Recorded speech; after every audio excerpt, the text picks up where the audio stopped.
Hi, I'm Sarah from Graco. I'm going to show you how to install your SlimFit 3LX 3-in-1 car seat featuring anti-rebound bar in forward-facing mode using UAS. First, remove the anti-rebound bar by pressing the buttons on both sides of the car seat. The anti-rebound bar cannot be used in forward-facing mode.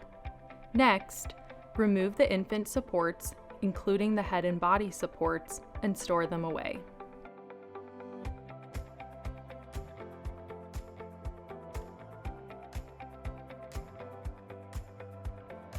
Remove the UAS connectors from their storage location. To do this, lift the seat pad and push down on the black tab in front of the connector to remove it. Repeat on the other side. Slide the UAS strap along the bar to the top and route through the forward-facing belt path marked with an orange label. Unhook the tether strap from storage and lay it in the seat. Use the front recline handle to adjust the recline to one of the two forward-facing positions. Make sure it clicks into place. Place the car seat forward-facing in your vehicle. Make sure the base of the car seat is flat on the vehicle seat and at least 80% of the base is on the vehicle seat. Next, extend the UAS strap by pressing on the gray button and pulling on the webbing. Now you can attach the UAS connector to the anchors in your vehicle on each side.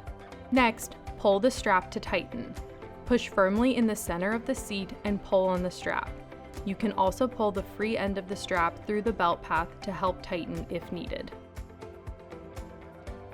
Extend the tether by lifting up on the tether lock and attach.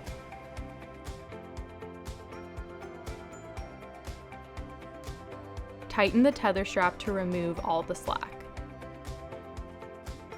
Test for tightness. Place your hands at the forward-facing belt path and move the seat side to side and front to back. It should not move more than 1 inch. Replace the headrest pad flap and move the headrest to the proper position for your child. Your car seat is now installed.